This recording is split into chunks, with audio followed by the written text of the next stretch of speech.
How are you? This is Alex Will 64, and I'm here with some very powerful. How can I say this? Very powerful words today, because and I'm going to be calm about it. There's no need to be rah rah or extreme. Just based on the title of this video, you should understand what I'm about to talk about and what I'm about to deal with. There's a lot of weak ass magic out here. It's a lot of weak ass practice, a lot of weak understanding of what power actually is, and what I'm saying, like what I'm saying, like a misuse of or not even misuse, just a misunderstanding of what true power is all about. So that's why I'm going to talk about these books. And if you've been following me on Instagram, you know that I've, introduced these books to people's, attention or awareness. They know about these books already because I've done Instagram lives about them. But what I'm doing today is making an official YouTube video about these books. This is books written by an author back in the 80s. The author name is Gabriel Bannerman-Richter. He was a West African scholar. He died back in he died recently. I think it was 2017 that he passed away. And I'm going to read you, and because this is the books that he wrote, he wrote 3 books that I know about, like the 3 books that came out in the 80s. And I never heard anybody in the occult, conscious, esoteric, and you won't hear it in the New Age group, New Age movement, but nowhere in the occult or spiritual, conscious community, I have never heard anybody bring these books up or talk about them. I know I'm not the only one who had them or was the first ones to come and bring them and introduce them to people out here. I know I wasn't. You know what I'm saying? Perhaps there's people that do have these books that are in the conscious or occult communities, but they never spoke about them. They never heard, or they, they just decided to keep these books to themselves. And the reason why I'm not keeping it to myself, because these books were not written to be kept to yourself. This was scholarly writing. You know what I'm saying? This is some how can I say this? Like, this shit was written for a collegiate audience. So it's not something where it's like a grimoire where it's an occult book that you're not supposed to share with the people that are not initiated into anything. No, this is a book that, again, you can get them at college libraries or libraries that have a lot of rare books, because these books are rare now. They're out of print. So, today we're going to get into them, and I'm going to show you why you probably been messing with some weak magic if you ain't into this shit right here. But I just wanted to pinpoint, like, what was the time that this author passed on. Hold on. Because I know it was recent, like 2016, 2017.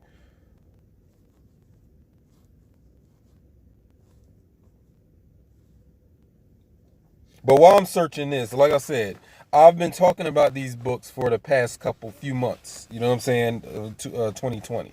And again, on my Instagram, you'll probably find videos of me talking about this. But I wanted, like I said, I wanted to make an official YouTube video now that I'm rehashing and reloading my YouTube and dealing with new understandings. Because I had a slew of videos, you know what I'm saying, on my YouTube, but I basically took them down, because I wanted to start over from fresh. You see motherfuckers on Instagram do that all the time. Like, they done had 1,000 posts, or maybe not even 1,000, maybe like 300 or 400 posts, and then they just delete all of them, and then they down to like 2 posts. So, like, what happened? You know what I'm saying?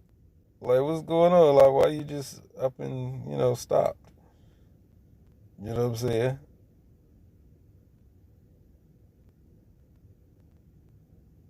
But see, the internet is not showing me when he actually passed on.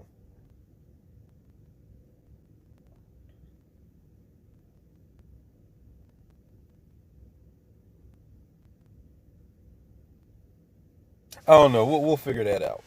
Because if he's still alive, like I said, I've seen a YouTube video where somebody was talking about that he had passed on. So I don't want to sit here and say that he passed away and he didn't. You know what I'm saying? Just going based off of what I've seen on the video, you know what I'm saying? I'm saying that he's dead. If he's not, then we'll find out. But these books that he wrote is part of the books are called the Ghanaian Witchcraft Practices. So it's part of a trilogy. So I don't have the third book at the moment. The reason I didn't buy it yet is for two reasons. One reason is because I was dealing with, some people that told me about what the third book was about and revealed, stuff about it. And then secondly, the rarity of the book made the price go up. So, you know what I'm saying? These books are out of print. So if you go try to look for them online right now, they're probably going to be, up in price. Because right now, this book here is 12. Yeah, it still has, price tag on it for $12.95. And this one is supposed to be $15.95. But if you go online, because of the rarity and the book being out of print, the shit can shoot up to about $100 and something, or even more than that. You know what I'm saying? So you may want to get these as soon as you can if they're still within the price range. Or if you got it like that, go ahead and spend that money. But so let's get started on what I want to talk about. So Gabriel Bannerman-Richter. I am so glad that you, if you're alive, or if you're not alive, I'm glad that you wrote these books. You know what I'm saying? I'm so glad. So Gabriel Bannerman-Richter was born in Nigeria of Ghanaian parents and was raised in Ghana. You know what I'm saying? Where he was educated at the Anglican mission school. So he was a Ghanaian, born in Nigeria, but went back to Ghana. So he was educated at that mission school in Winneba, and then the Washington Carver Institute in Accra, Ghana. So this is probably something that, those of you who want to expatriate or repatriate back to Ghana, this is stuff that you want to know that we're going to talk about today. So he graduated from the California State University of Sacramento and did his in the United States, and did his postgraduate studies there and at the University of California in Davis. So he taught English at the Sacramento City College, University of California, Davis, and California State University, Sacramento, where he is, based on this book being written, published in 1982. Yeah, so book was published in 1982. So at that time, he was a professor of English and ethnic studies. Now, this is where it's about to get real important. He has done extensive researches in and lectured on African supernatural beliefs and practices. During a visitorship to University of Cape Coast in Ghana in 1976, African scholars there asked him to write on African witchcraft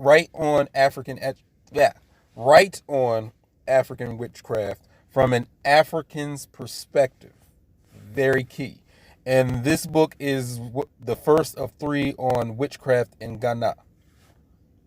So the very important thing about this is you have a ethnic studies professor in English, dealing with English and language arts and whatnot. And he had African scholars around him that asked him, probably begged him, to write on African witchcraft from an African's perspective. Why is this important before we get any further? Because I'm really getting sick and tired of people presenting magic or supernatural practices or any type of ritual from a white person's or a Caucasian's perspective. I'm getting tired of that. Because what do you think that they like those people can really understand what our ancestry and what our DNA and what we experience here anywhere? It doesn't even have to be United States, all across the globe or all across this world. I'm tired of white people's perspective on things. You know what I'm saying? I'm getting tired of it. It's a breath of dark, fresh air, black ass fresh air to know that I'm reading something that someone black all the way back in the 80s before, you know what I'm saying? I mean, I know that there was a conscious community back then too, but here's a book where somebody that looks like you, that, you know what I'm saying, has firsthand accounts and probably dabbled in this shit that he's talking about in this book, and he comes through with this book. And that's important to me because simply, I I don't need a white perspective on anything with this. He's telling you some of the strongest shit I have ever seen in written on a book, and I just feel like it was a breath of fresh air when I found this. See, I found this when I was studying Obeah, and Obeah is a very elusive thing to study when you're trying to like find articles or books and stuff when you go to Google and you know what I'm saying, when you go on the internet. Because Voodoo and all the other ones, you know, Santeria and all the other ones, Apollo Mayombe, all that other stuff, you'll find loads of information on it when you search it. And Obeah to an extent, but not as much as the other spiritual practices. You know what I'm saying? But you'll notice that the word Obeah is not anywhere in this book or on this book. And why is that? Because Obeah, the word Obeah, is when you look at it from a Caribbean perspective, from what I know, it's a way of pronouncing another word that comes from out of Akan culture, which is Obayi. Obayi. Now, my research could have been cut in half if I would just study the word Obayi, and I would have got more, you know, information a little bit faster. But it took me a while because I was just studying the word Obeah. You got to get into Obayi. And when I started looking up things for Obayi, I came across this. And I'm so happy that I did. I'm overjoyed. Can you feel my electromagnetic waves pulsing off of the screen that you're watching me on right now? Yo. Yo. So, again, it's refreshing that I don't have to go to white people to get it understanding. Like, because I ain't gonna. Well, let me say this, because a lot of the stuff that we do with when it comes to esoteric practices and all that stuff, a lot of people, like I said, they go and read white people's work, and so now it's refreshing that somebody black has a perspective that isn't clouded by white eyes. Though it's written in English, though it was probably written for an English audience or, you know, American audience, it's still a black man's perspective on this whole thing that you call witchcraft or Obeah or Obayi and all of that. Because there's a lot of white scholars that will write on Obeah, but the fact that they're writing on Obeah does not give you a real in-depth look about what it is, because they're on the outside looking in. And they always have, you know, when you're dealing with these white scholars that give you um, these books talking about how, you know, there's a possibility of Obayi being some sort of fake science, or it's not as real as it claims to be. It's like, well, see, you don't know. That's what the fuck is wrong with you. You don't understand what the fuck is going on. You know what I'm saying?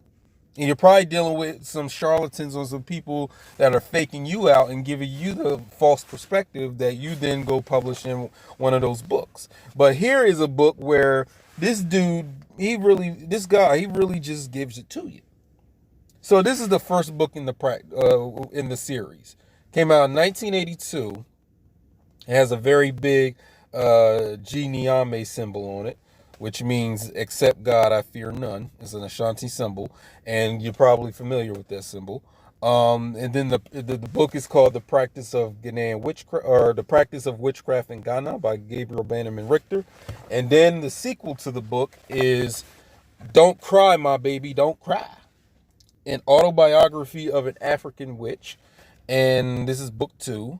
And let me just go over the dynamics of the book. And then the third book is about the Mowetia, the little people of witchcraft or Ghanaian witchcraft. Hold on, let me get the title correct.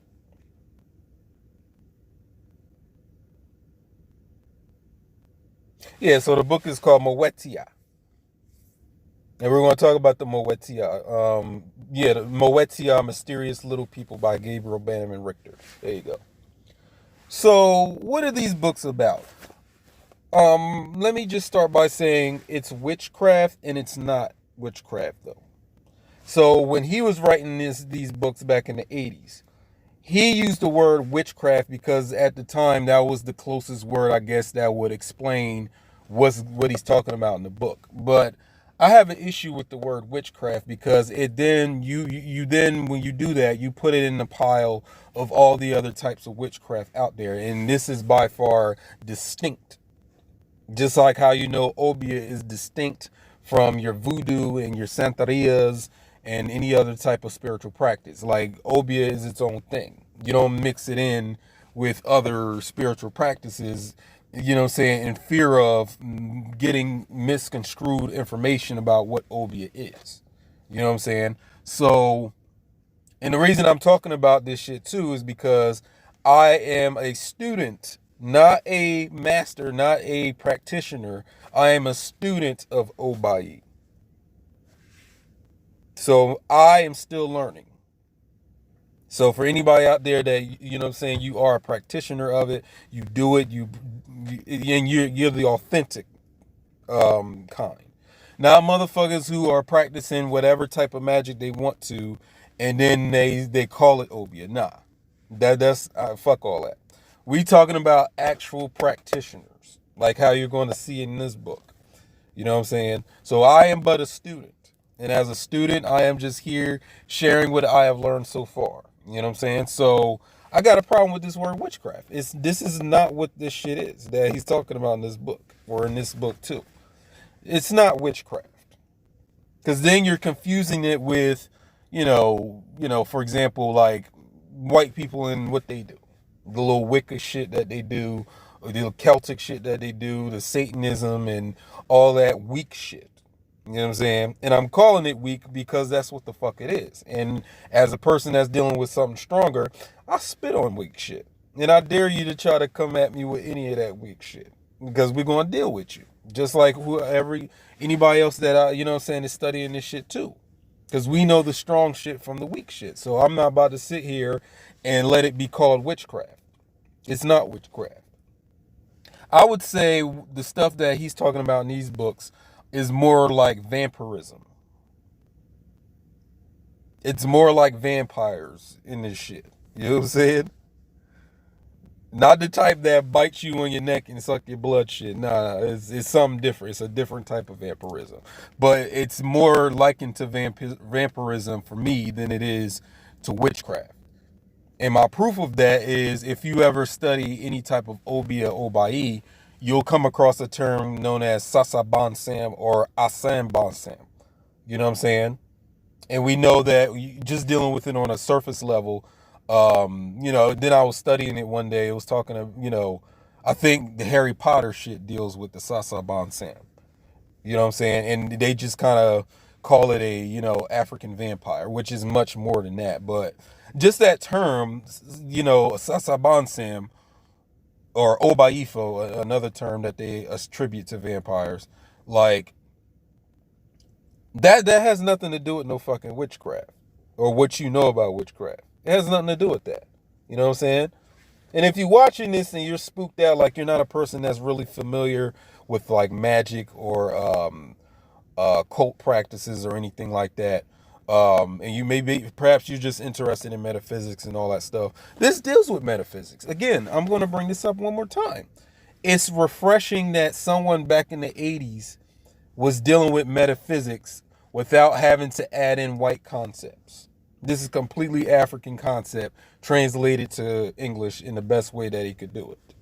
So there's no white mind misinterpreting something that African mind would pick up on. In any of these books that you read, whether it's by African or a black person or by a white person or whatever ethnicity it is, I always have my black mind when I'm reading these books. So it's not like I'm reading it and it's like I'm going by exactly what the author is saying if they're not of my ethnicity. Nah. Even with them Judy K. King books, I don't read those books from her perspective like that. You got to translate. You got to put it in an African mindset. You know what I'm saying? You got to do that, or look at it from a black mindset, not from a white person's or a Caucasian's mindset. Even though the information may be, you know what I'm saying, you just how you got to deal with it. Because it's like they have their understanding of shit only goes so far. You know what I mean? It only goes so far. Then, however far it goes, you have to have that black mind to take it further. You know what I'm saying? I hope you understand that. But again, witchcraft is a misnomer of what's talking about in this book. So let me go ahead and open it up. So this book is more like a solid introduction into Obayi. So we're going to replace this word witchcraft with Obayi. Obayi. Obayi. We're going to replace it with that. So the practice of Obayi in Ghana. This is what it really should say.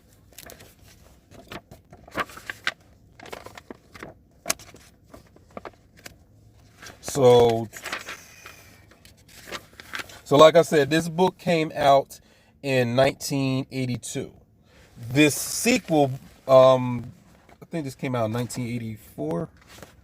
Yeah, so the sequel, Don't Cry, My Baby Don't Cry, this came out 2 years ago in 2 years after in 1984. And then the Moetia, Mysterious Little People, came out in 1987. Yeah. So the very first chapter after you get to the after you get done with the introduction is Akan cosmology. So that's what I deal with. Akan cosmology. If you want to put me into a box, I'll allow you to do that. I deal with the cosmology of this world that I'm in from an Akan perspective.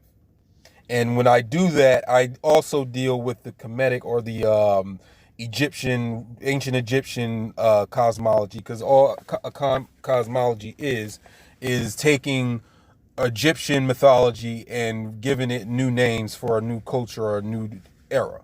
You know what I'm saying? Marinate the tongue. So basically, Akan cosmology deals with Egyptian cosmology from a new, I guess, from a new perspective with new names. It's truly the same thing. See, this is why we never really needed Egyptologists or white people. Again, we don't need them for this stuff a lot of the time. We don't. You know what I'm saying? Now, for the stuff that these white people write, or these, you know what I'm saying, these Caucasians write, like I said, you need to read what they're giving you from your black perspective, not from their perspective. You know what I'm saying? So, like I said, we never really needed those Egyptologists. All we had to do was deal with our Akan ancestors or the Akan people of that time. Or, just the, if you want to go to Africa or whatever, just deal with the Akan. They still have all of that Egyptian stuff. They migrated from the East, or, the East Africa on to the West Coast. You can even read the book Hebrewisms of West Africa. You know what I'm saying? How they talk about, all that Hebrew stuff ain't white either. You should already know that. It's not Caucasian. You should already know that. But the book Hebrewisms of West Africa show how the migration from those that Nile Valley civilization, they all migrated all over the across Africa and really kind of got situated in the Western African Gold Coast over there. You know what I'm saying? Benin. What else is over there? Hold on. Bring up a map. Sometimes I get confused on the structure over there. Hold on. Wait a minute. Yeah, so the very first chapter deals with Akan cosmology. You know what I'm saying? So this is important when you get to Obeah and when you get to Obayi. Because some people will tell you that it's not real Obeah if they're not dealing with the Akan cosmology behind it. That's a perspective on it. And Obayi, you know what I'm saying? Because there's people that'll say that the word Obeah comes from different words that have nothing to do with the Akan. And I'm like, well, if Akan is saying Obayi, Then why wouldn't you think Obeah comes from that word? Not only do they look the same, nigga, the words sound the same.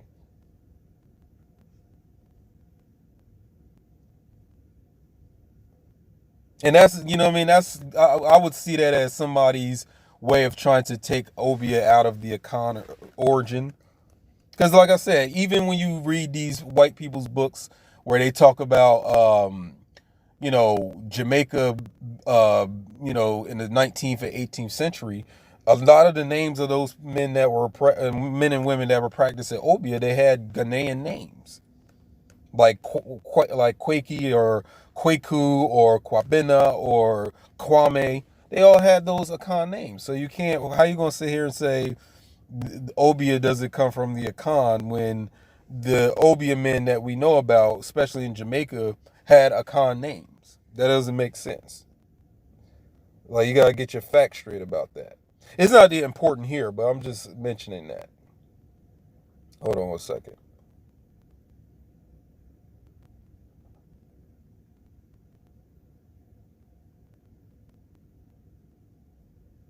Do do do do do. Do do do do do. I'm just trying to get a understand. I need a. Hold on.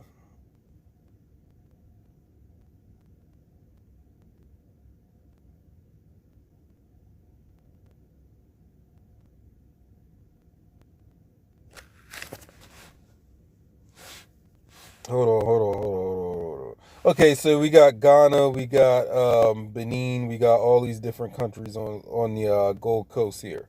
You know what I'm saying? So the whole Akan, like I said, they deal with modern day Kemet or modern day Egyptian mythology, but the names are just changed around. Like, I would presume that a lot of different African cultures over there would have that same setup. You know what I'm saying? But for what I'm seeing about the Akan cosmology or worldview, like I said, it matches right up with the Egyptian one. You know what I'm saying? So we never needed white people to explain these things to us. We never need Caucasoids to come through and be like, this is this and that is that, and King Tut was this and this was his name. That probably I've read somewhere that the arrangement of the name of Tutankhamun is not even the real arrangement. You know what I'm saying? But getting into this book here, like I said, let me deal with the very first chapter of Akan cosmology.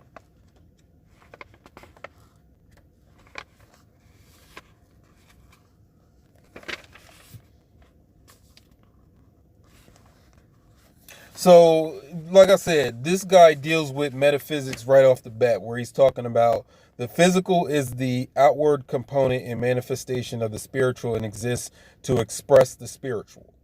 So, again, I don't need a cracker to tell me nothing. Like, why would I need somebody to tell me that is of a European or Caucasus? I don't need him to tell me that, because it's a black person that's sitting here telling me what I need to know. The physical is the outward component and manifestation of the spiritual and exists to express the spiritual. So when I first read this last year, I'm like, oh shit. You know what I'm saying? Because I had already figured that out. It's like the physical is just it's like an outgrowth, like a projection. You know what I'm saying? So there's never a time that you're not in the spiritual. You're looking at spirit in its most condensed form. You know what I mean? Indeed, intrinsically, spirit is the only reality, for it is the element which animates any living thing. It is also the only aspect of life which endures. The physical, on the other hand, exists only temporarily and does so solely to serve the purposes of the spirit that dwells in it. So the reason that I'm making mention of this again, or another reason, is that I don't need to go outside of what is in my blood. See, the Akan stuff is in my blood, so I don't have to venture into other people's streams, you know what I'm saying, or lakes. Stick to the rivers that you used to.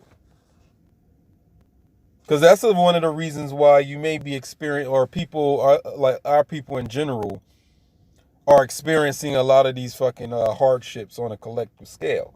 We're going outside of our bloodstream. We're dealing with spirits that are, first of all, they're not even that fucking powerful. And then first of all, and then secondly, they're not of our ilk. They're corrupted. And I don't want to deal with corrupt spirits, because the more corrupt it is, the more weak it is. So if you wanted to say, like, if I had a religion of some sort, my religion is tying myself back to my own blood and my blood circle, and dealing with my ancestors, my Nananom and Samanfo, my Christ ancestors. This is something that I've, using the term Nananom and Samanfo. That's something I got from Kwesi Akan, the Ojidifo. You know what I'm saying? He has his website, ojidifo.com. So that's where I kind of get all this understanding, and then reading these books and books like it to kind of help me understand Akan cosmology, Akan cultural practice, Akan understanding. Because that's what I resonate with the most. So I dabbled in the Hindu shit. I dabbled in somewhat, not all the way into the Ifa stuff. Our shit is everywhere around the globe anyway. You know what I'm saying? The Hebrew, all that shit, it's ours. But you gotta see where they corrupted your shit, and then you try to use something that they corrupted that was originally yours. Just deal with the original. I'm dealing with the original by dealing with this Akan shit. You know what I'm saying?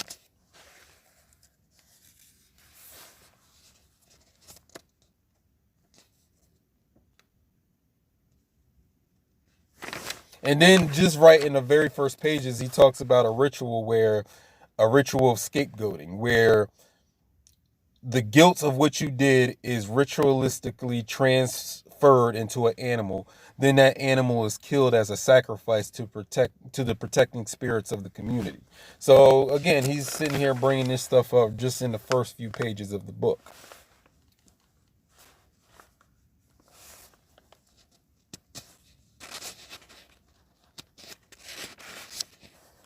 So this is the stuff that I was learning while I was dealing with this shit, is that even in like page 9, he talks about necromancy. So this is how I know he's talking about Obeah or Obayi without even having to use the words.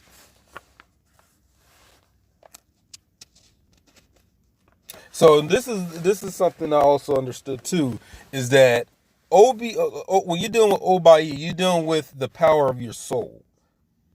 Your soul's power is going to be stronger than your spirit's power. Because we know that the soul is something that is assigned to a spirit to direct the spirit and to reformat the spirit as the spirit lives its physical life. You see, and that's our understanding of the Sun Sum and the Okra. So we don't even have to use these terms soul and spirit. We can use Okra and Sun Sum. So I will be considered a Okra Sun Sum because of the fact that I have a soul, that I am a soul, that in a spirit. Because there's people out here that they're not Okra. They're just Sun Sum. They're not Okra Sun Sum. They're just Sun Sum. Everything on this planet, or a plane that you're in, this physical plane, is a Sun Sum. But it doesn't mean it has a soul, though. And this is where I kind of first also learned about the Achawadifo, which are spirits of disorder. They're spirits that there's no soul assigned to that spirit. Therefore, it can never be, it can never be divinely formatted. It can never follow a divine course of life or a divine course of getting into alignment with the cosmos, because it's corrupted. You see what I'm saying? And that spirit could either have a body or it can be discarnate and not have a body. So we already know who the people are that don't have a soul, that generally don't have one. I don't have to name names. But like I said, just in a few pages of this book is dealing with necromancy. You know what I'm saying? But the crazy shit that we about to get into this book, man. Yo. The Akan form of witchcraft is an advanced practice of astral projection in which a person leaves her body and performs actions in an astral setting for full consciousness and then returns to her physical body at will. So, again, this is beyond dealing with witches, though, because this is what your soul allows you to do. You don't have to do rituals to do this. These are people that are born with these natural, supernatural powers.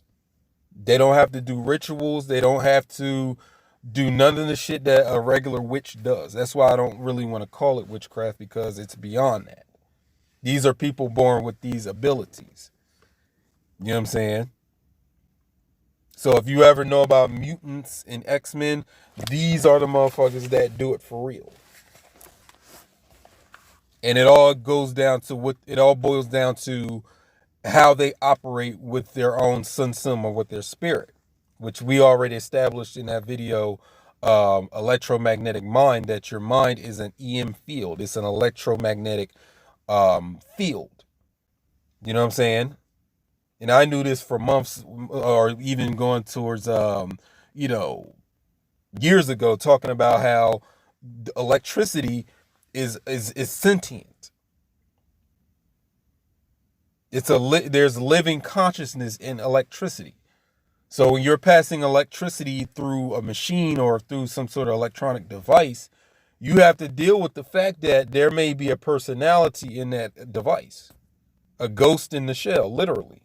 Remember that Japanese cartoon or Japanese animated movie that came out in the 90s? Forget the shit that came out 3 years ago, the bullshit, the live action shit.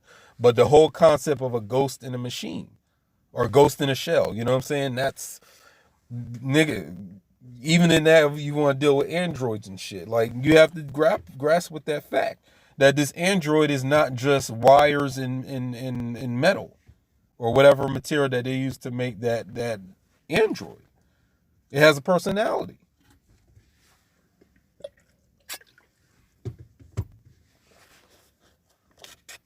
So let's just deal with the whole thing of knowing what to do with your spirit body. See, knowing what to do with your spirit body is what's going to separate you from other people.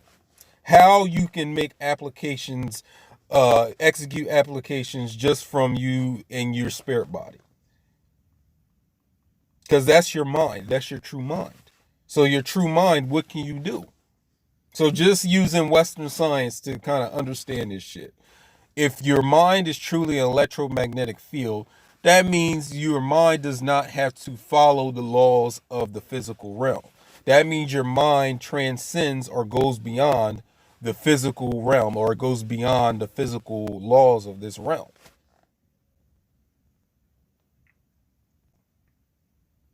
So in the physical laws of this realm, that means time doesn't go backwards, it goes forwards. You know what I'm saying? There's a length, width, height of things.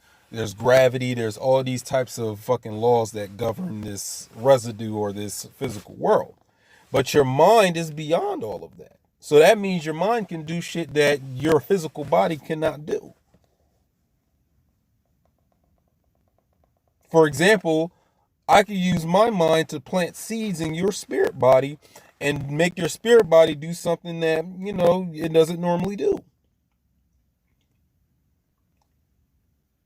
And not just doing it with my spirit body, it's the fact that because I'm a soul and I know how to tap into my soul's power, it makes it all that more powerful when I actually do something to you like that.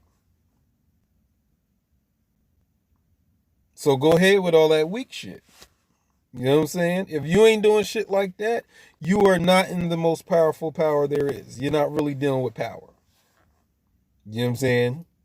You're dealing with spookism. You're dealing with spooking niggas by, telling them that you do this and you read that and you wear this, and you know what I'm saying?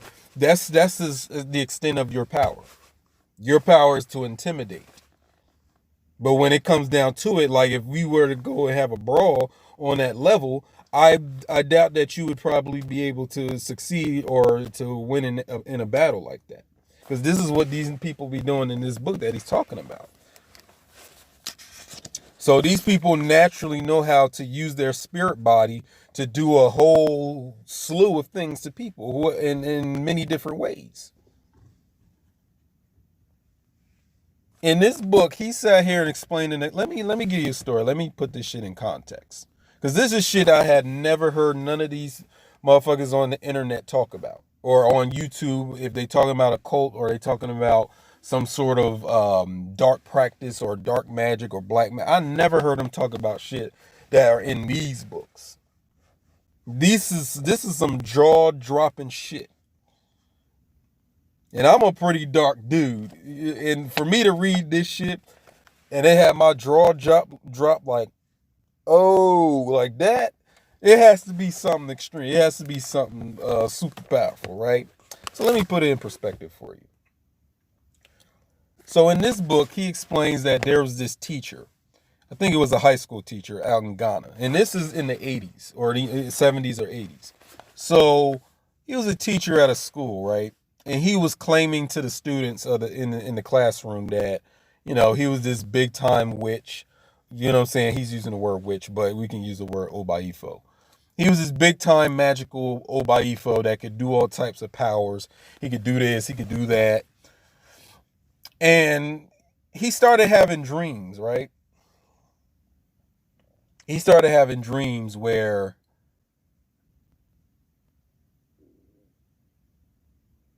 his shit was like it was like his head was being banged all over a sandy beach. Like his head was just in his dream, his head, just his head, not his body, was going all over this beach.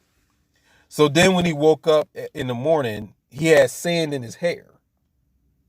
And in this book, the author talks about exteriorization, where you can bring things from the spirit realm into the physical. Because if you watch the movies like, for example, Nightmare on Elm Street or the Freddy Krueger shit, they do that shit in the movie all the time. Like, you know, in the Nightmare on Elm Street movie that came out in 1984, the protagonist, the girl, she tries to defeat Freddy Krueger by bringing Freddy from the dream world into the physical. And that was her plan to defeat him. So what she just did when she brought him into the physical realm is called exteriorization. And the author talks about that in this book here. But getting back to the story that he's also telling in this book. So the teacher, for a few weeks, he would wake up with sand in his hair. And he wasn't near a beach. He didn't live near a beach. How the fuck is he always waking up every day with sand in his hair? So eventually, or when class was over for one day when he was teaching in school, two students came up to him in the classroom. And they confronted him and was like, "We know you keep getting sand in your hair." And what they told him is, they are the real Obayi. They are the real magical practitioners, because he was sitting here boasting about it in the class. So the two students was like, let's see if this nigga is really what he say he is. So they revealed to him that they would go into the dream world at night and then go to his house, take his spiritual head off his spiritual body, and play fucking soccer with his spiritual head on the beach of Ghana. That's what the fuck they was doing to him every night for about 2 weeks. So for you niggas out here talking shit about the magic you do, you better be careful, because there's people that will test you. And that's what them two students did. We talking about there's maybe 14 or 15 years old, and he was maybe like in his 30s or 40s talking that shit to his students. But every night while he was dreaming, they was taking his spiritual head off of his etheric body and playing kickball and soccer with his head. So then when he wakes up in the morning, he wakes up with headaches and he has sand in his hair. I had never heard about that shit in my entire life when I read that. I was like, oh shit. Yo, I want to do what they doing, because ain't nobody ever taught me. Ain't nobody on no YouTube, on Instagram, nothing. They never tell me nothing about that. Holy smoking fucks. You know what I'm saying? Somebody playing kickball with your etheric head, and then you wake up with headaches and sand in your hair. Yo, they could have killed this nigga. They was just playing with him. And these niggas was only like 14, 15 years old. You think they had to go to like a white person's grimoire or read up on the fucking Goetia or the Lesser Key of Solomon? They ain't had to do none of that shit. It came natural. That's just what they are. They ain't have to read none of that shit. No Aleister Crowley, none of that bullshit. No Cthulhu, none of that. They didn't have to read none of that bullshit. All they had to do was be themselves, get into this nigga's dream, snatch that motherfucking head off of his spirit body, and use it as a fucking soccer ball. Or football. They, you know what I'm saying? Over there, after they call it football, they don't call it soccer. And then put his head back on his spirit body so that he wakes up with headaches and a head full of sand in his hair, in his bed. And he's nowhere near a beach. That's the shit I'm into. Because y'all niggas ain't really talking about that. Y'all ain't really saying nothing about that. And that's just the tip of the fucking iceberg. The tip of the fucking iceberg. Because he talks about covens. Now, when I say coven, what probably came to your mind? You probably was sitting here thinking about American Horror Story Coven, where it had the white witches and, you know, little cracker witches, and then they had the big black Gabby Sidibe, you know what I'm saying? And then they also had Kathy Bates, and they had Angela Bassett as Marie Laveau. Okay, whoop-de-whoop. We talking about real ass fucking covens in this. We talking about motherfuckers that they congregate in the dream world. They come together in the dream world and they go out on hunts. These are some vicious ass bitches in this book. And then in this book, the sequel, this is where the author, he does a he interviews one of those witches in this book. So in this book, he just gives accounts and he explains things. But this book, he gives an account based on an interview he had with one of those Obayi. So this book is about a woman who, you know, throughout the course of her life, she has been participating in those coven activities. And boy, does she reveal some shit. Woo! Woo! I got to drink to that one. Woo! Some Aleister Crowley and some fucking Cthulhu. Fuck all that shit. I'm telling you now, fuck all that shit. Spit on that weak shit. Let me tell you what these bitches be doing in these covens. It's not just women, it's men too. But it's a lot of it is women. Because there's also a lot of, like, you'll see videos on YouTube, and then there's some other books too that talk about, like over there in Ghana, how this discrimination against these older women that they think are witches. And how they get like ousted or excommunicated out of their villages and communities, and they got to go live in these other places where, like, you know, they like compounds. Because if people in the community would find out that you was an Obayi doing this shit in people's dreams, then they would try to kill you. So it's just like the whole Salem witch trial type of thing, where it's like you can just be accused of being this thing and you can be ostracized or vilified and demonized in your community. And you'll see videos about that on YouTube. Just look up Ghanaian witchcraft and Ghanaian witches and all that stuff. But in these books, he explains, he gives you the fucking, the rundown on this shit in these books right here. So what do they do in these covens, right? First of all, these covens happen in the dream world, for the most part. So it's not like they go to some secret location hideout, you know what I'm saying, in a village somewhere. No, they go to the dream, the astral plane for this shit, for the stuff that they do. So what do they do in these covens? So the main thing that they're interested in when they get into these covens is they go out looking for human meat.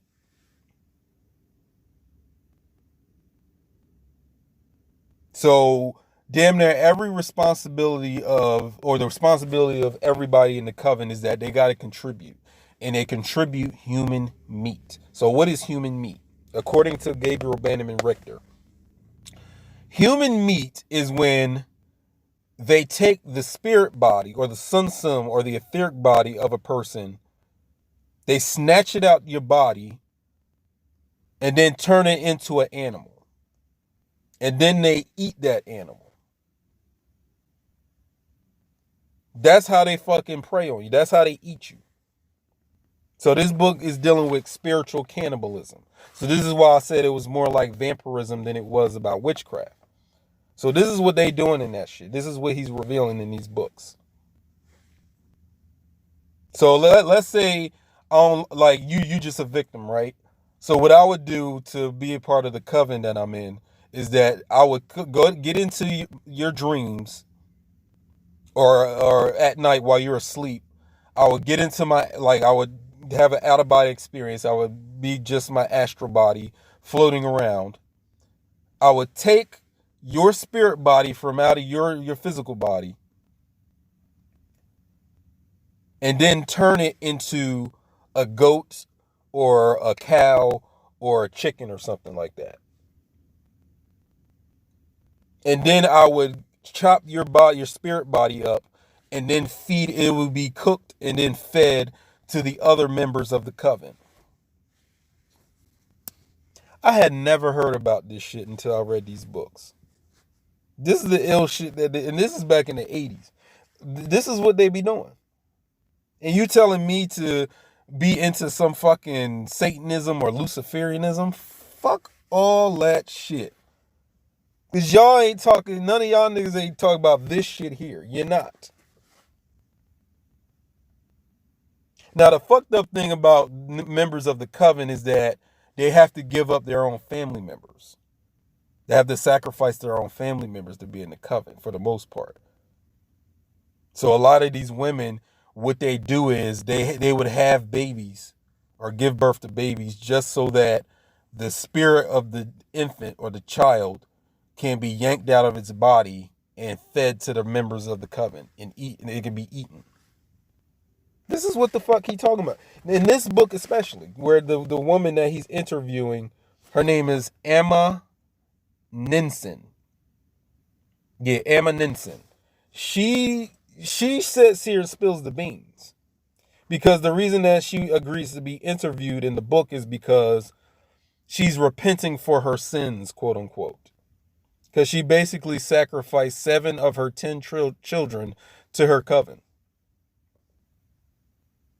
Because one of the rules of the coven is, the covens that they're in is, if you eat someone else's children, you got to supply your own children. That's the rule. Like, you can't, if you participate in eating of the spirit body of other people's children, you have to supply your children or family members in return, or you get killed or get fucked up for it. That's what the fuck they be doing. I had never heard of this before. Now, I heard of covens where, you know what I'm saying, witches get together and they do magic, they do seances, you know what I'm saying, they try to prey on niggas and, get them for their money, get them licked or whatever. I've heard of that. But not on shit like this. See, in this shit, when you get into your spirit body, you can they know how to transform. That's another thing they do. They know how to morph into other things. So in this book, for example, too, in these 2 books, they're like a lot of those Obayi, they know how to change themselves into other people. So there's women that will change themselves into men on the dream plane and then have sex with other women. And then there's men that will also, there's some of them that will change themselves into women and have sex with men in that dream state. So what I'm getting from all of this, because I'm not a person that would really kind of participate in any of that, because I don't feel like I would never do that. You know what I'm saying? But what I got from it was what you can do with your sunsum, what you can do with your spirit body if you are so inclined and you have the imaginative power to do it. You can turn yourself into animals, other people. You can do anything on that level. And to give you an example of that, watch the movie X-Men Apocalypse. And because Apocalypse is my favorite character, so of course I'm a or a favorite comic book character. So of course I'm gonna fucking recommend you watch the movie. But the movie could have been way better. But just go towards the end of the movie where Apocalypse is facing off against Charles Xavier. So what they have is an astral plane battle where they get inside of their each other's minds and battle that way. Instead of battling on the physical level, they go in the dream state to battle. And on that level, Apocalypse turns himself into a titan or a giant. You know what I'm saying? In the dream. So he's fucking up Charles Xavier in the mind, in his spirit body. That's spiritual warfare. That's what I'm into. That's what I dabble with all day. You know what I'm saying? That's my shit right there. Spiritual warfare. You know what I'm saying? That's my thing. And then if you watch the movie Doctor Sleep relates to these books. Watch the movie Doctor Sleep. It's a sequel to The Shining. So you know in The Shining you have Danny Torrance that be like, red rum, red rum. That little white boy, red rum, red rum. So he grows up, according to the story, because it's a Stephen King book, because Stephen King wrote the book Doctor Sleep. It's a sequel to The Shining. So then they made a movie out of it last year. So Danny grows up. He's a grown man now. And he basically comes across this little black girl. I think she's like 12 or 13 years old. And this little bitch is powerful. She is the most powerful psychic, or as powerful, what you want to call it. We will just say psychic for the purpose of the movie. She's the most powerful psychic in that movie. Just a little black girl. And it's saying something when they put that shit in the movie, because they know your power. They know my power. They know our power. But the movie is about this coven. It's basically a coven of like Caucasoids, right? And they go around looking for people who have the shining. And the shining is basically you have the Obayi, you have the soul power. And the shining is your light. So they go around looking for children, kids, or people who have the shining. Because what they do is they eat it. That's how they live forever. So there's people in the coven that have lived for like hundreds of years, you know what I'm saying? So they keep themselves alive by eating other people's shining, or their bai, or their spirit power. So at one point to the movie, the leader of the coven is this white woman that's wearing the little fucking Baron Samedi top hat. So she gets brolic, she gets brave, she gets arrogant. She senses this black girl's power. So the white woman is like, oh, I want to eat that girl. I want to eat that black girl's power, because it's the most powerful shit that she ever felt. So she wants to eat it. She wants to take it and absorb it and eat it and become, more powerful and more immortal, right? So she goes into the dream world. She goes into the astral plane or whatever and goes to the black girl. Bad fucking mistake. The black girl had her shit rigged. She had booby traps in her spirit body, so that if anybody touches it or enters it, they get fucked up. And that's exactly what happened to that Crackazoid bitch. That's what happened to her. She got fucked up when she entered that black girl's spirit body. She lost her fucking life in that shit. That's spiritual warfare. That's how you fucking fight on an astral plane. We dealing with nobody weak ass shit. We dealing with this, my done. We dealing with this, done. We dealing with shit like that, eh? Who is going to pay for it? We dealing with this.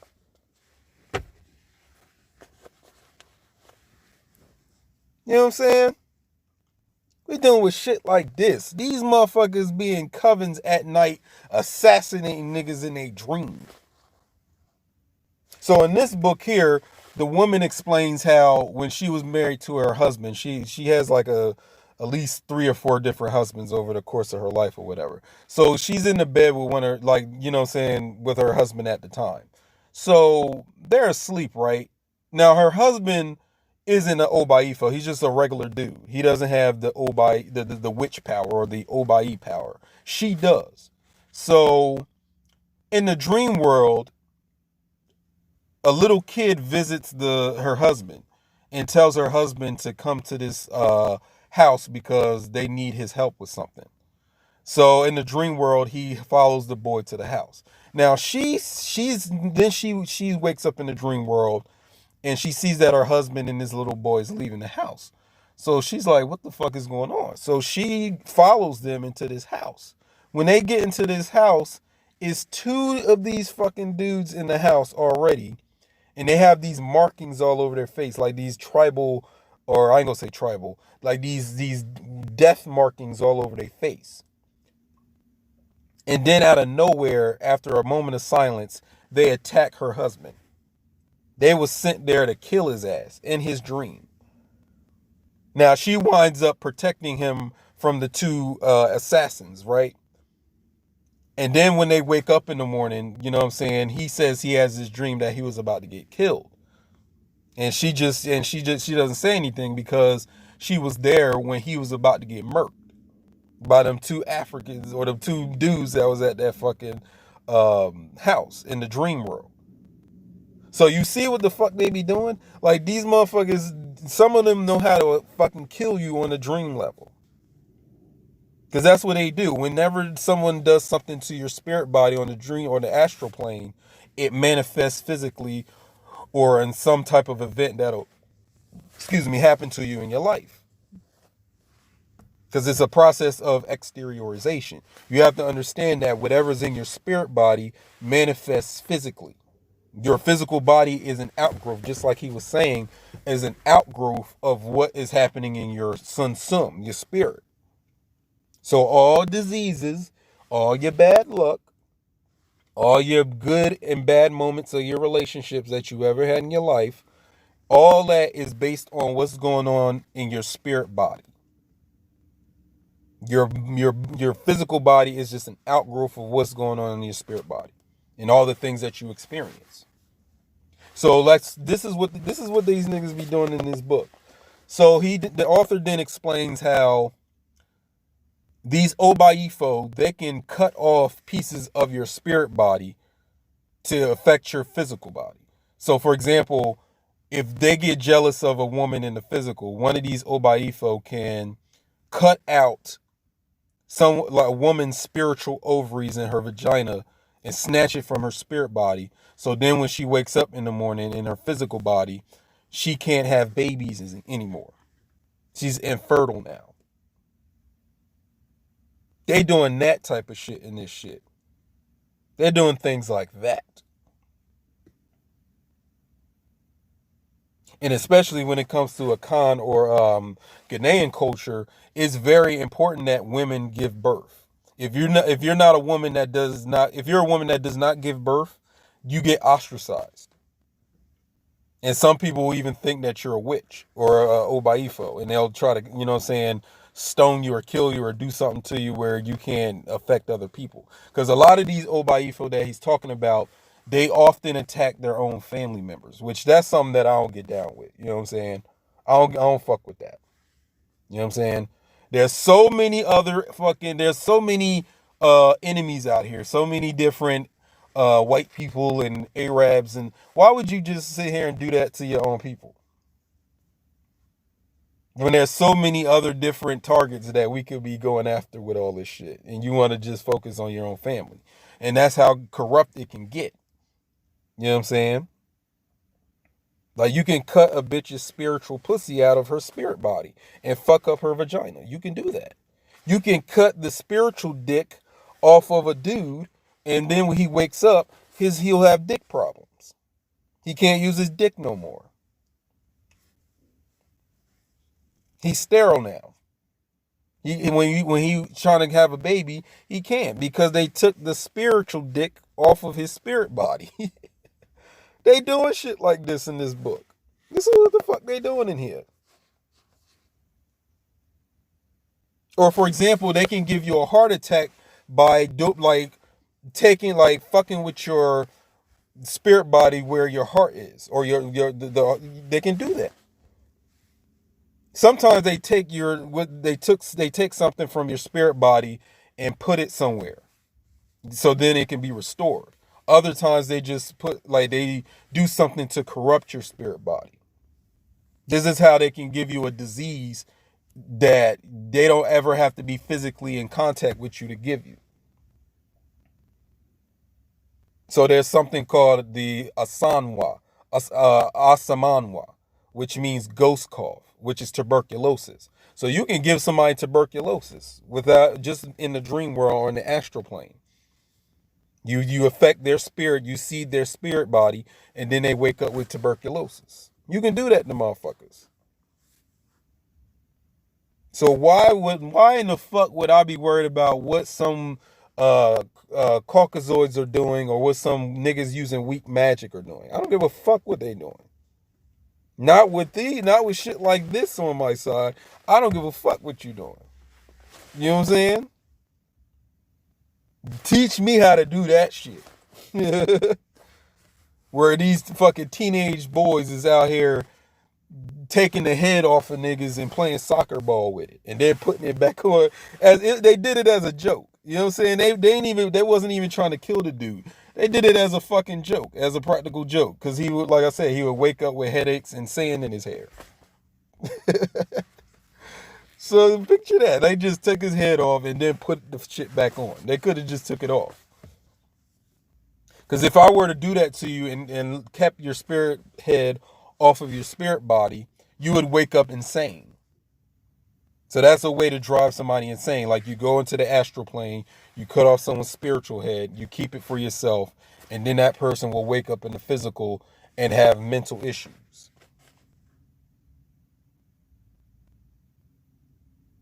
That's what's going down in here.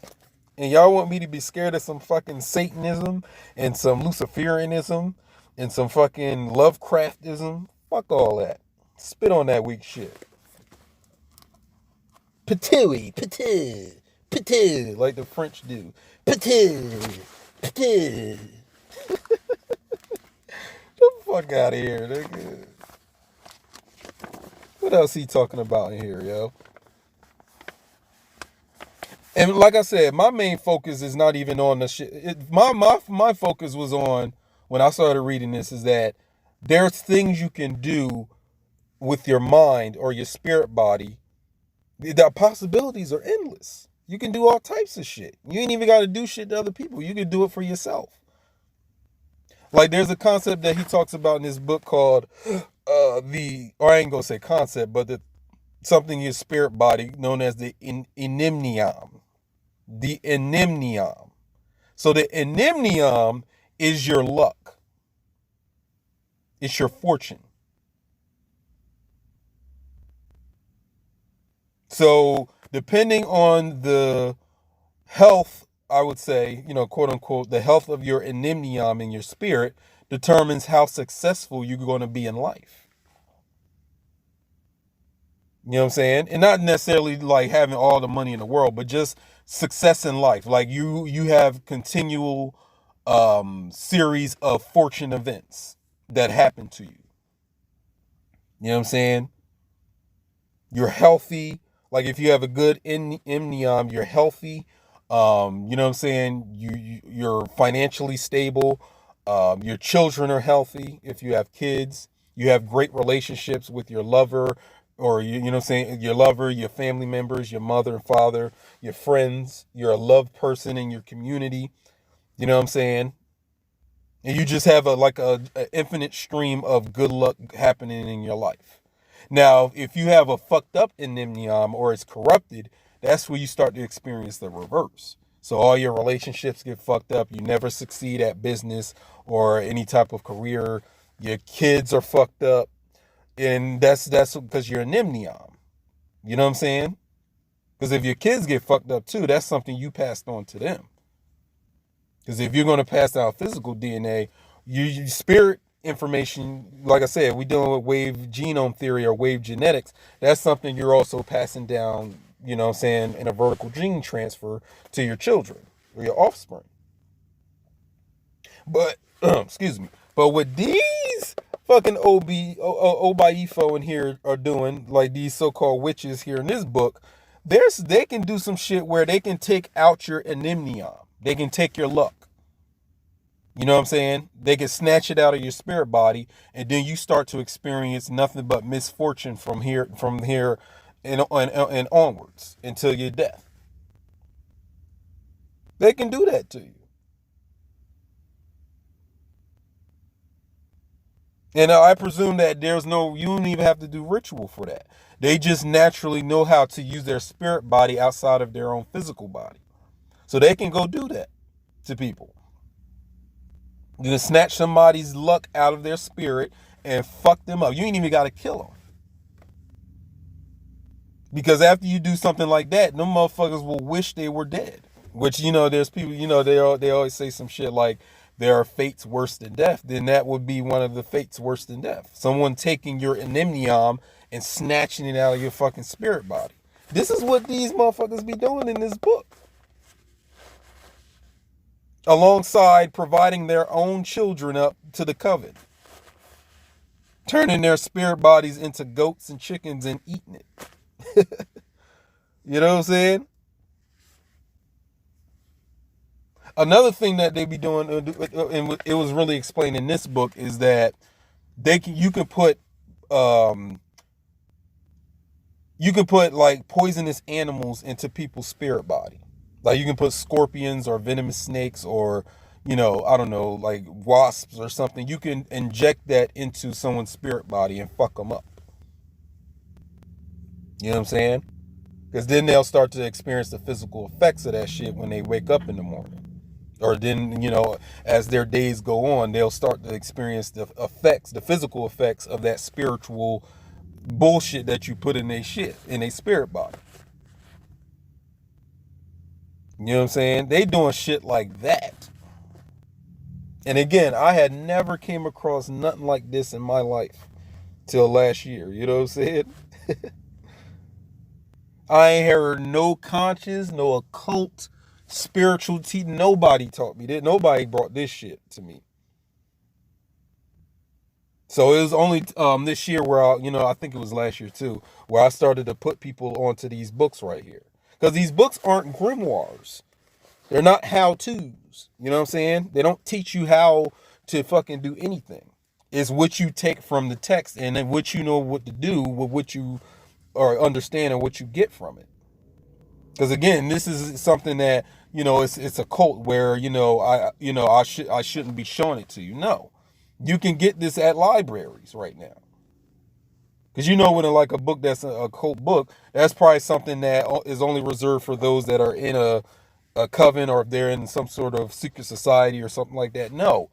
Gabriel Bannerman-Richter wrote this for those who wanted to learn about these practices over there in that part of the world, which has also extended itself all the way over to the Americas as well. You know what I'm saying? Go through this shit, man. Y'all out here, you know what I'm saying, thinking y'all scaring somebody with that weak ass fucking magic y'all doing, man. Fuck y'all bullshit. Spit on that weak shit. Humbly. You know what I'm saying? And it does deal with the concept of white and black. For example, Bayi Pa and Bayi Bone. So it's that word Bayi. Bayi is your soul power. You can only have soul power if you indeed have a soul. You know what I'm saying? This is something that when you get into it, other ethnicities cannot really participate in it. That's a breath of fresh air for me as well. So for example, you have these white voodoo people, or not even gonna say white, Caucasian voodoo people. You have Caucasian Obeahs, which that kind of blows my mind. I'm like, how the fuck did that happen? How the fuck can you be an Obeah? How the fuck does that happen? You know what I'm saying? And that shit kind of turned me off. That's why I never really tried to get initiated into any of those type of spiritual systems like Ifa. Because it's like, if white people can do it, crackers can do it, I don't want to do it. Because then it ain't strong. Because now you're letting in people that don't even have a fucking soul into that shit. You know what I'm saying? See, they can't participate in this shit. You gotta have a soul for this one, buddy. Ma'am.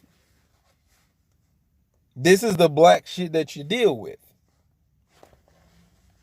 I look for stuff that a Caucasian can't fucking deal with. You know what I mean? Get fucked up out here fucking with me with that shit. Get fucked up.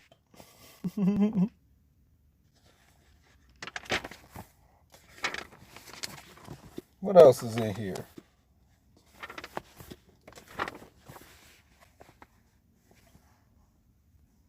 He does mention the Moetia, which is the subject of the third book of this Ghanaian Witchcraft Practices series. He does mention that in his first book. But I was already hip to the Moetia, based on, the people that I was talking to. Yeah, he has a whole chapter on here. I forgot. He has a whole chapter in this book about that. And I had wrote in my notes, pint-sized killers. You know what I'm saying? The Moetia. So any of you talking about fairies and all that stuff is like, we ain't even got to call them fairies. You know what I'm saying? But we know them as Moetia. See, when you use more indigenous terms, like the terms that are indigenous of explaining all this stuff, it has power to those words. Like, when did English ever have power to their words? Like, for me, I would rather use the term Moetia rather than fairies. You know what I'm saying? Moetia. That calls them to you. You know what I'm saying? You're dealing with the Moetia.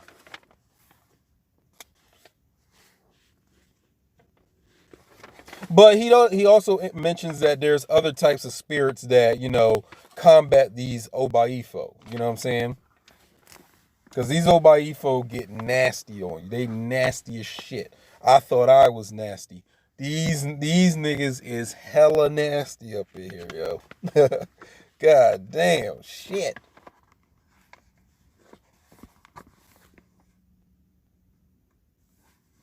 Yeah, you can deal with the Moetia and bring death to your victim and all. So you can kill people. Like I said, the whole account in this book where, she had to protect her husband in the dream world from these assassins that was sent to kill him. So fuck trying to like murk somebody on the physical, nigga. I'll see you in your dreams on some Freddy Krueger shit. And Freddy Krueger ain't even got nothing on these niggas up in this shit. You know what I'm saying? I'm gonna fucking brawl with you and fight. Nah, nigga, wait till you go to sleep. We can get you on that level. You know what I'm saying? Niggas don't understand the spiritual war out this motherfucker. They out here saying, World War III is spiritual. And I co-sign that. It is. You know what I'm saying? And I'm in it. Give a fuck. That's my purpose out here. That's what I'm here to do. But y'all need to sit that weak shit down, man. Like, for somebody to really come out here and hurt y'all. You know what I mean? I ain't saying I'm going to do it, but I'm just saying, like, and there's a name that he called these, like, or no, he didn't call them that. There's a name that they were going by, like some of these Obayi. They were calling themselves, or the shit that they do called African electronics. And it's these Obayi that know how to fly. Yes, they know how to fucking fly. Called African electronics. So he mentions that in this book.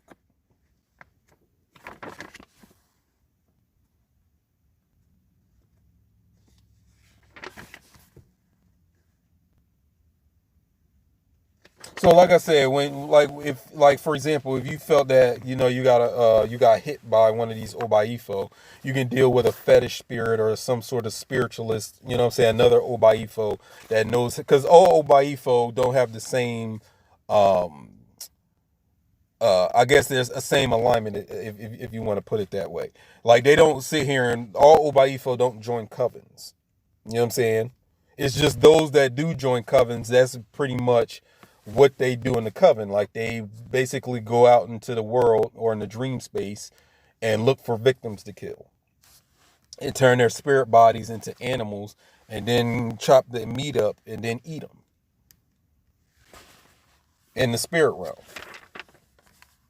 So then the physical body will die within, 7 to 10 business days. You know what I'm saying? Like you receive death from fucking Amazon or something.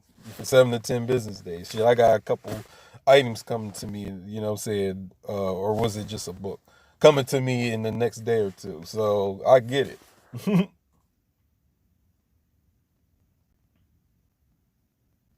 But then he also says that some Obayi, they also relish on human blood and suck the blood of their victims. You know what I'm saying? And then this, like other forms of victimization, is done astrally. They suck the victim's ethereal blood, and while the victim does not lose physical blood, he may lose large quantities of his ethereal blood through this form of witchcraft attack. Since the physical and ethereal healths of a person are interdependent, the loss of ethereal blood in large doses can affect the victim's physical health adversely and may result in his death. Because y'all niggas probably don't understand, not all y'all, but some of y'all don't understand that your spirit body precedes your physical. Whatever happens to your spiritual body trickles down into your flesh and fucks it up. Or in reverse, it healthens. It gives it health. It gives it vitality. So again, there's other Obayi that do the reverse of what these ones in the coven do. So this is how you can get healed. Like, for example, maybe you are dealing with infertility or sterility. You can go to one of these Obayi and they can restore it for you. But seeing how all this kind of precedes Obeah, though. Because now this is how I understand Obeah. Because now I understand that there's a syncretized version of Obeah that exists on different locations throughout the Caribbean. You know what I'm saying? And in South America for the most part. But it all goes to having Bayi. You know what I'm saying? That soul power. You got to have that soul power to do this shit. So let me read this part. Witches can cause or create all these health conditions for their victims through a supernatural means, which has earned them the nickname African electronics, for they are believed to be capable of inflicting harm on their victims as if done by remote electronic control. Damn. This is 1982. This isn't a recent fucking publication. You know what I mean? This is almost damn near 40 years ago he came out with this shit. So they can sit here and radiate sickness to your fucking spiritual body or radiate health to your spiritual body. They can do that. And they call it African electronics. They can fly, they can do all that shit. They can do all that shit.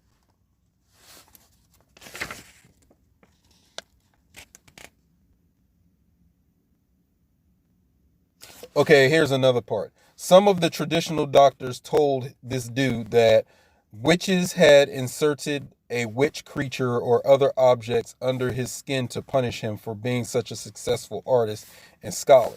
So a lot, like I said, a lot of these Obayi they can be jealous of you. They can fuck you up just because they feel that you successful. They just want to tear your ass down. So imagine a lot of these hating ass, envious ass niggas out here now, and they had a power like this. Talk about crabs in a barrel. Then he said he observed them as they appeared to pull out nails, pebbles, and even a frog from under his skin. So like for example, with Obeah men and women, it has been reported that they can pull out creatures from your body in a form of exteriorization, because it was inserted there by either somebody hit you with something or it was passed down from generation to generation. So you can even connect this to the whole thing about Willie Lynch chip. Like, what if the Willie Lynch chip is some sort of creature in you that needs to be taken out?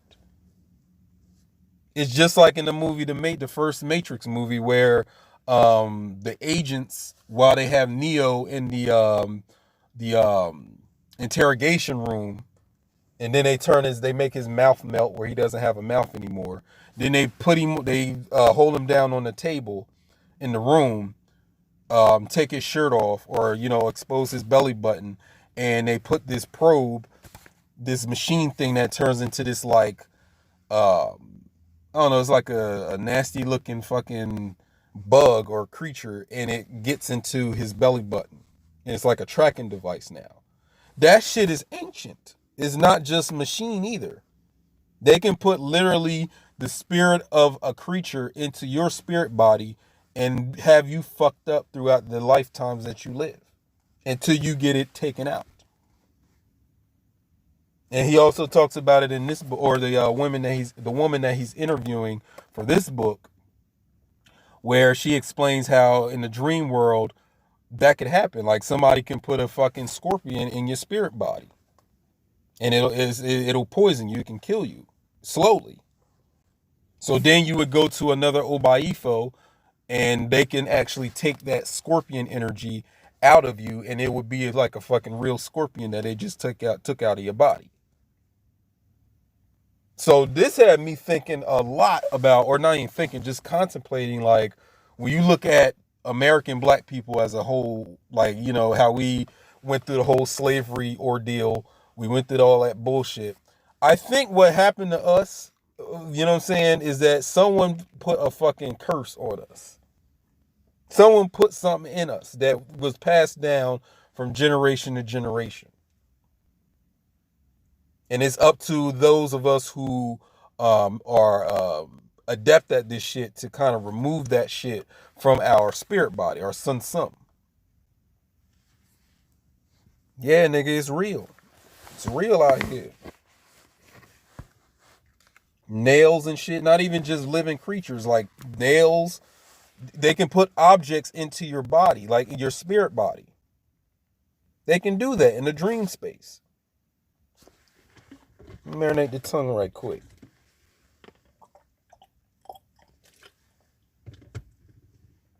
And these fucking Obayi do it for fun. Some of them, they do it just to do it. They're in a coven, like they that's what the fuck they do. Picture niggas, the worst kind of nigga, but he had powers. Like just a real nasty, just I'll hurt and kill anybody just to kill them, just to hurt them, just spitefully. You know what I'm saying? No real reason to do it. Not for vengeance, not for money, just because you want to be nasty about it. And they had powers like this. Because here's the other part of this shit. You can have ancestors that are fucking you up right now who are into this shit.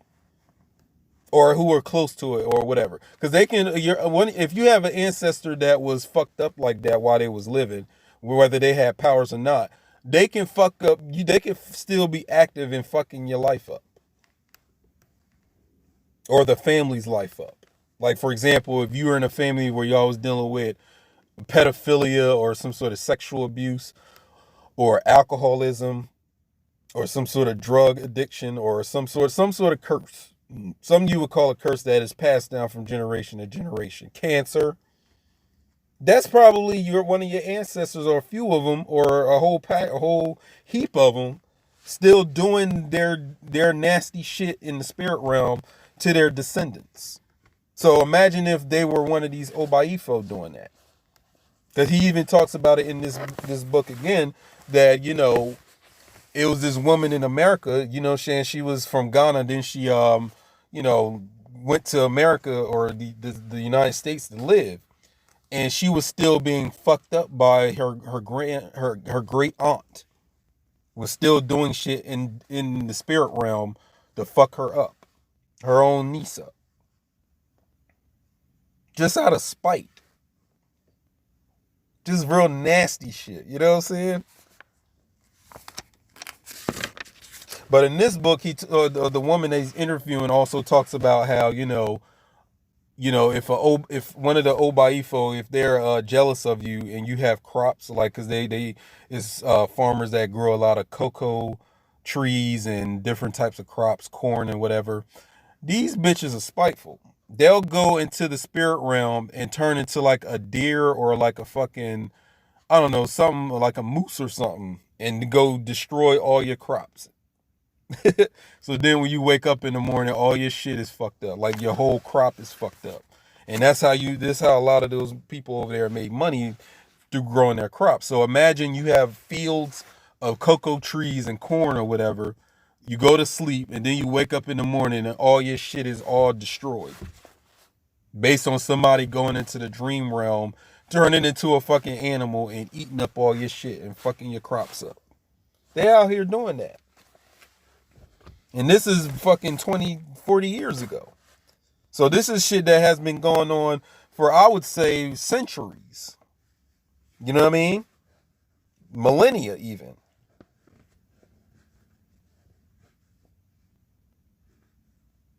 So and here he talks about on page 97 in his book, he talks about another, hold on. He said other physical and mental hazards which Obayi can cause include psychosis, absent-mindedness, idiocy, accidents of all kinds, sterility, impotency, chronic miscarriages, stillbirths, animal attacks, especially snake bites, and endemata of all kinds. So this is what these bitches, they can do this to you on that on a spiritual level or dream or astral plane of existence. They can do this. They can cause a woman to have a miscarriage. They can cause stillbirths. They can cause you to become retarded. They can cause psychosis in you. They can do that. These are Obayi. This is before you even probably deal with anything of an Obeah nature. You know what I'm saying? These are Obayi attacks, and they're vicious. There's a whole chapter in this book talk about forms of witchcraft attacks.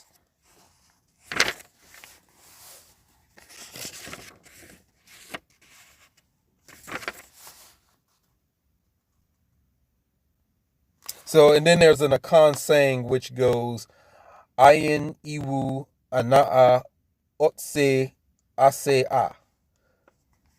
And it's a rhetorical question which translates, dead or alive, a witch is equally dangerous. So again, even in the spirit realm, they ain't already, motherfuckers already done died and can still cause problems for their descendants or other people in their family. That's how vicious they are.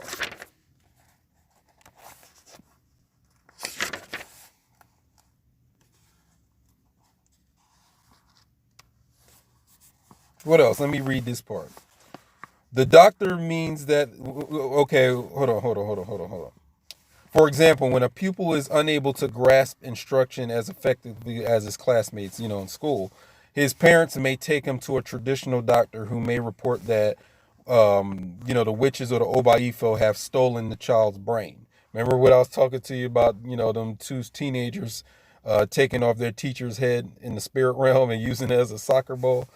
Okay, so the child's brain is of course not stolen in the physical sense, for if his cranium were opened up, the brain would be found there.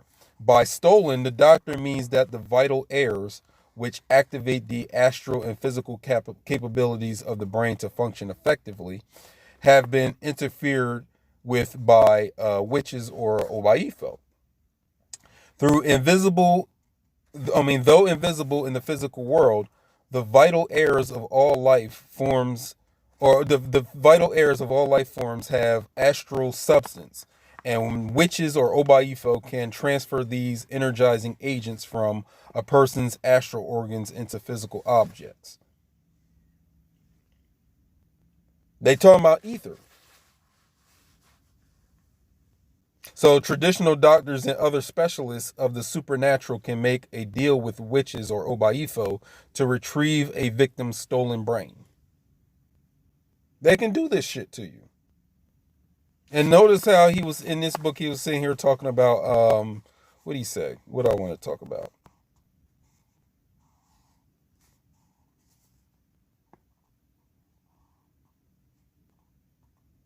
Hold on.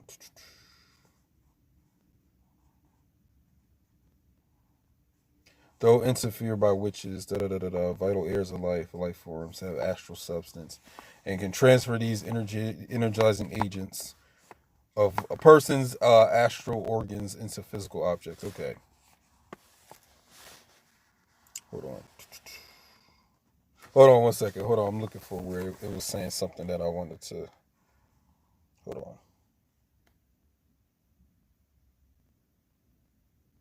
Okay, yeah. Where it's talking about, it can these vital airs which activate the astral and physical uh, capacities of the brain. So even in this book, he's telling you that the brain, the mind, is beyond the brain. So the vital airs that he's talking about is the EM field, it's the ether field of your body that encodes the wave genome of your entire body. These are all the same terms; they're interchangeable. And a witch can interfere with, or Obayifo can interfere with a human brain, you know what I'm saying, to manipulate it to cause psychosis, stupidity, idiocy, mental retardation, schizophrenia, absent-mindedness, and other mental illnesses. So these motherfuckers can do something to your mind state. They can fuck that shit up. Shit that I'm interested in. Yeah, that's what I'm like, you want to bring a spiritual war to, you know what I'm saying, the likes of me or people dealing with this shit, bring it on, fella, sister. You know what I'm saying? So again, that's just what I wanted to like kind of bring these books into fruition. But like I said, you want to watch the movie Doctor Sleep, because Doctor Sleep deals with this shit deeply. And then also what I understood is that when you deal with Star Wars too, like the whole thing about the light side and the dark side of the force, of the, you know what I'm saying, that shit deals with this shit too. But these aren't people that need to do rituals as far as like the things that they do. They just know how to get into the astral level and make shit pop. You know what I'm saying? That's why I do stress the importance of learning spiritual warfare so that you can protect yourself from these attacks from anybody. It doesn't even have to be people like this. Just motherfuckers that's out here practicing with, Aleister Crowley magic or chaos magic or any of that shit. You know what I'm saying?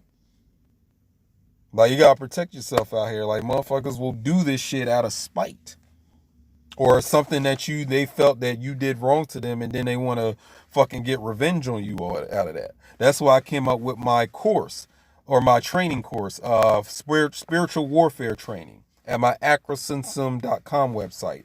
Sign up if you want to learn how to, because like I said, I'm into spiritual warfare. That's my shit right there. You know what I'm saying? I'm a Tuesday child. Kwabena.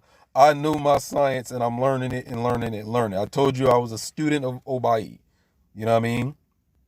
I've been practicing kung fu for 4 years straight now. You know what I'm saying? So that I factor that learning or teaching into the spiritual warfare training that I give at my website.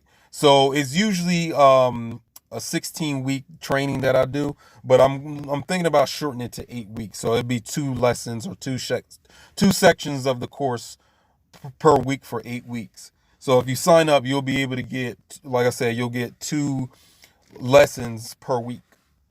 Because I started out as a 16-week course, but I'm shortening it to 8. So like I said, if you want to learn how to do this shit and learn how to protect yourself from motherfuckers that's into this type of stuff, and then this is the strongest shit out there, then fuck with me. I can help you with that. Sign up for my Acrosensum course. You know what I mean? But I'm going to revisit these books at a later date. You know what I'm saying? Especially when I get my hands on that Moetia book. And like I said, the only reason I ain't really try to stress to getting it, because like I said, like I've dealt with people that know all about the Moetia, and you know what I'm saying? And besides, he also has a chapter in this book that deals with the Moetia by itself. So, yeah, man, that's just all I wanted to say. Like, y'all out here sporting that weak ass fucking magic, man. That weak ass practitioner shit that y'all doing. You know what I'm saying? So there's a few people that has already purchased this based on me, talking about it on my Instagram and, revealing to people, shit about it. You know what I mean? So, you know, I know there's one other thing that I wanted to mention in this shit. Cause that's fucked up. Like you are part of a coven and you gotta participate by sacrificing your own children to it. That's the part where it was a fucking shame. Like that had me fucked up a little bit. Cause that's a practice when you fuck with kids. That's kwesiasem. So kwesiasem in Akan Twi, the language of Akan Twi, means foolishness. I don't participate in foolishness. You know what I'm saying? And you would do well not to participate in foolishness because the fact that you are out here, like for example, you may be in America or you may be in a Western place. I don't know where you're watching this at, but you need to tie back to your bloodstream. Get back to your blood. I don't know what type of magic you're into or what type of shit that you're doing. I strongly recommend getting back to your blood. Deal with your blood. Deal with your ancestors. Deal with that. Because that's why I don't have to deal with no Goetia, none of that shit. I never needed no Baphomet, none of that shit. I don't need to deal with it because it's not nothing I need. Never needed to deal with any of that.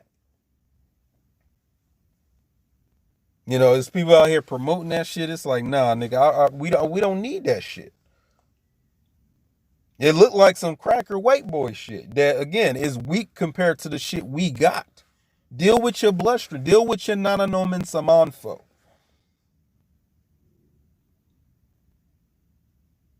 Because there is no power on this earth is going to fuck with their energy. We talking about Christs. You have ancestors that were Christ. That's the concept of Christ. It's your ancestors. That now, when you come here to live your physical experience, you have the opportunity to complete your Christhood or complete your transformation or transmutation into that level of energy and level of being with the help of your Christ ancestors. And I was just talking about this, how if you want to get to heaven faster by hanging out with Christs. Just like you become a millionaire faster when you hang out with millionaires, and you become a fucking crackhead faster when you hang out with crackheads. You know what I'm saying? Who's in your circle? What's in your cipher? Gotta deal with none of that weak ass bullshit that niggas is out here sporting. Like, I don't have to deal with that shit. You know what I'm saying? Never had to. Stick close to your blood. Going out there chasing rivers and lakes that, you know what I'm saying? Stick to the rivers and lakes that you used to, like the TLC Jones said. You know what I'm saying? Don't make me sing it, because I'm tempted to sing it. You know what I'm saying? Don't go chasing waterfalls. Please stick to the rivers and the lakes that you used to. You know what I mean? Y'all venturing out. And he also talks, this is the last thing I'm going to talk about, then I'm going to wrap this shit up. One of the last things he talks about in this book is how when people in the community, right, and go when in these communities, when they go outside of their ancestors' guidances and wisdom and all of that, they experience a great big giant wave of misfortune for going outside of their own blood and fucking with deities or entities or whatever that are outside of their own blood. So all you motherfuckers out there want to be Buddhist and that ain't in your blood. You want to be a Hindu, that ain't in your blood. You want to be all these Celtic, all this bullshit, these Satan, you know what I'm saying? Even some of that fucking chaos magic. That shit ain't your blood. Geez, deal with your fucking ancestors. Because that's why you probably been experiencing the bullshit, not even in this lifetime, but in previous ones. Because you went outside of the blood circle that you are part of. You went outside of that bullshit. Now, I think we did that as a collective and we experienced the fucking repercussions of that shit. dealing with deities or gods or entities that are not our own. They're corruptions of our original shit. You feel me? Dealing with these white or crackers, Caucasoid shit. Fuck they shit, man. You know what I'm saying? Now I can see if they took our shit and now we're trying to take it back from them, but again, it's like they corrupt shit. There's no soul in the shit that a lot of y'all niggas practicing that magic and spirituality is doing. You know what I mean? Come back to blood. Come back to your DNA. Come back to your ancestors that already tread these paths and have become Christ based on them being in alignment. In Sheshe. Learn that concept. In Sheshe. Nhyehyeee. In Sheshe. Divine order. That's what the fuck I'm into. And if I gotta use tools mentioned in such books like these to get shit done, then it shall be done. It shall be executed. Humbly telling you. Because the only people I gotta be humble to is my ancestors. I ain't gotta be humble to none of y'all niggas about anything. Because if you on some weak ass shit, we spit on it, we shit on it, and we stomp on that shit. You know what I'm saying? Fuck out of here. Y'all scared of these white people's, man, get the fuck out of here, man. That's why I don't refer to them as oppressors or nothing. They not oppressing me. Even if I was dealing with their level of fucking magic that they deal with, they still wouldn't be my oppressor. I would call them colonists, or they want to be colonialists, call them that. But as far as calling them oppressors, like there's something over me, no the fuck they're not. Not with this shit. No the fuck they ain't. You better get into shit like this. Out here scared of some Illuminatis and some motherfuckers practicing Satanism and all that garbage bullshit. Like we can't come through and shut that bullshit down. Please, man. Anyway, let me get up out of here. Y'all done got me hyped. Or y'all ain't get me hyped, but I done got hype on. Because I get hyped, you know what I'm saying? Dealing with that Haru Behu, that energy sometimes. That Benna energy. You know what I'm saying? Get real hype and my blood get hot. But like I said, see if you can find these books online. You know what I'm saying? If they in your budget or not, just see if you can find them. Because again, they're out of print books. Especially the Moetia book, the third one. So it's the Ghanaian Witchcraft Practices. Don't refer to it as witchcraft. Call it Obayi. You know what I'm saying? Obayi. Obayi. The progenitor or the precedent to what you would call Obeah today. So my name is Alex Will 64. Look into my description section of this video to, you know what I'm saying, check out my astrology services, my spiritual warfare training, my emotional baggage claim courses, all of that. Catch me on Instagram, AlexWill64 or Ether Realist. Dream Genome Thesis, check that out. There should be a link in there for that. So with that being said, man, we spit on weak shit. Drop that weak shit.